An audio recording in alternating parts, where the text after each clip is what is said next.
que dois-je faire pour pleurer par crainte d'Allah? Quelles sont les causes que je dois mettre en œuvre pour arriver à pleurer par crainte d'Allah? Le premier conseil que l'on peut donner, c'est d'écouter le Coran, de lire le Coran, mais avec méditation. Car ce n'est pas chaque personne qui écoute le Coran qui en tire profit. Seuls ceux qui méditent ses sens en tirent profit. Quand tu lis le Coran, sois convaincu qu'Allah Azza wa Jal, il s'adresse à toi. Quand tu ouvres le Mus'haf et que tu lis un verset, dis-toi c'est Rabbil Alamin, le Seigneur de l'univers, il est en train de me parler parce que je suis malade. Et le Coran c'est comme une ordonnance. Mon Créateur, il m'indique ce qui va me permettre de me guider et de me sauver du feu de l'enfer. Lisez le Coran tout en le méditant. Ça c'est la voie pour celui qui veut se préserver, celui qui veut se sauver et celui qui veut pleurer par crainte d'Allah subhanahu wa ta'ala. Le deuxième conseil que l'on donne, isole-toi. Chaque jour, ne serait-ce qu'un court moment, loin de tes enfants, de ton épouse, de tes préoccupations, de ton commerce, éloigne-toi de tout cela. Isole-toi, reste seul 5 minutes pour penser à ta vie et parle à ton âme. Parle à ton âme et dis-lui, oh mon âme, est-ce que quelqu'un est éternel dans la vie d'ici-bas? Est-ce que les riches, est-ce que les rois, est-ce que les prophètes sont-ils éternels? S'ils ne le sont pas, est-ce que moi je vais être éternel? Bien évidemment que non. Parce qu'aujourd'hui on vit dans une société, mes frères et sœurs, où on ne veut pas que vous pensiez. On vous donne tellement de loisirs, tellement de divertissements, que même lorsque tu n'as rien à faire, qu'est-ce que tu fais? Tu allumes la télévision. On nous a conditionnés. Pourquoi? Pour ne pas que tu puisses nourrir ton âme. Là, tu nourris ton corps. Tu te donnes, tu nourris tes shahwa, tes passions. Tu as tellement de loisirs, les jeux vidéo, le sport, etc., les vacances, la voiture, etc., sortir les amis, les restaurants, etc., les voyages. Tu t'amuses, mais ton âme, elle a besoin de nourriture. Celui qui médite et qui vend de la drogue, il ne va pas se dire comme beaucoup de jeunes se disent, j'ai le temps, je vais dealer jusqu'à 30 ans et après je demanderai pardon à Allah. Celui qui médite, il va se dire, qui me garantit que je vais vivre demain encore? Qui me garantit de vivre jusqu'à 25 ans ou 30 ans? Pourquoi? Tu ne peux pas mourir à 20 ans? Il n'y a personne qui meurt à 20 ans. Il y a combien de jeunes chaque week-end qui meurent? Wal'iyadu billah, en accident de voiture, etc. Et si c'est ton tour à toi, tu vas dire quoi, Allah Azza wa Jal? Tu vas dire, Ya Allah, je voulais me repentir, je voulais revenir vers toi, mais je me suis dit que j'allais revenir vers 35 ou 40 ans. Qui t'a dit que tu allais vivre 35 ou 40 ans? Allah, il t'a donné cette garantie. Troisièmement, pleure sur tes péchés. Prends conscience de la gravité de tes péchés.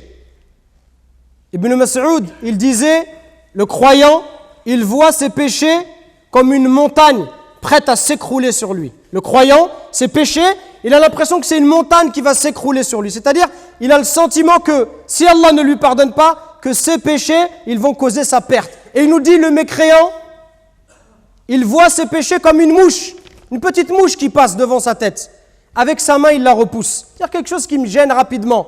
Regardez la différence. Si tu as fait un péché, pleure, demande pardon à Allah subhanahu wa ta'ala. Et méditez le prophète alayhi salatu wassalam. Tous les jours, dans chaque majlis, chaque assemblée, plus de 100 fois, il dit astaghfirullah. Oh Allah, pardonne-moi. Alors que c'est le prophète d'Allah Azza wa Jal. Alors qu'Allah Azza wa Jal, il lui a pardonné ses péchés passés et futurs. Malgré tout, plus de 100 fois par jour, il dit astaghfirullah. Qu'est-ce que nous on doit dire? Et si tu n'arrives pas à pleurer à cause de tes fautes, Wallah, il pleure parce que tu as le cœur dur. Celui, mes frères, qui ne verse pas une larme parce qu'il a désobéi à Allah, quand il regarde sa vie, ses péchés, s'il n'a pas de pitié envers ses œuvres, s'il n'a pas de la pitié envers ce qu'il va présenter à Allah, pleure parce que tu as un cœur dur, ya akhi. Wallah, il pleure parce que ton cœur il est dur. Et demande à Allah d'attendrir ton cœur. Quatrième conseil, c'est d'assister aux assises religieuses, d'apprendre sa religion. Et en particulier, ce qui traite de la connaissance d'Allah subhanahu wa ta'ala. Tout ce qui va te permettre de connaître les noms et les attributs d'Allah subhanahu wa ta'ala. C'est la plus noble des sciences, celle qui va te permettre de connaître ton Créateur. Plus tu vas apprendre ta religion, plus tu vas assister aux assises religieuses, tu vas t'asseoir pour entendre parler d'Allah, entendre parler de son prophète, cette connaissance, elle va provoquer en toi al-khashya, qui est la crainte basée sur la science. Celui qui toute sa vie, toute sa journée, elle n'est que dans le travail, que dans le train-train quotidien. Et c'est ce qu'on veut de vous, pour vous endormir.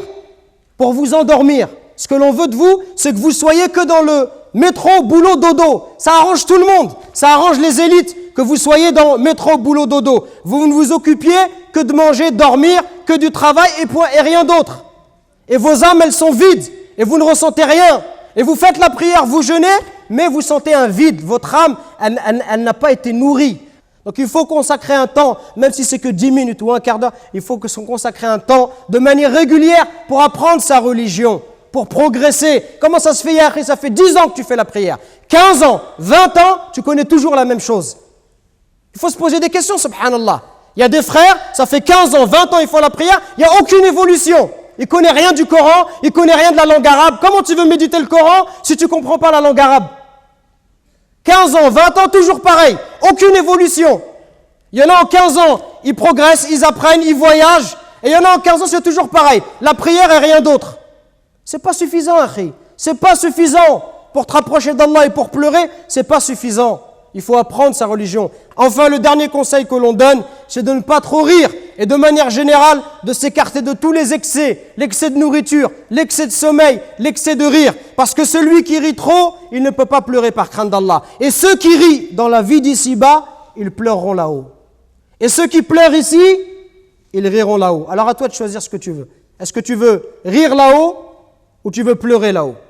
Allah Azza wa Jalla nous dit, ce qui signifie qu'ils rient un peu et qu'ils pleurent beaucoup en récompense de ce qu'ils ont acquis. Bien sûr que l'islam nous permet de rire. Le prophète lui-même a fait des blagues, mais il ne mentait jamais. Il plaisantait sans mentir. Mais de passer ses journées entières ou ses soirées à regarder des comics sur Internet pendant 2 heures et 3 heures et on rit, et pas une seule fois on a versé une larme, c'est quelque chose qui va vous durcir le cœur. Et si le cœur il est dur, alors on ne peut pas pleurer par crainte d'Allah.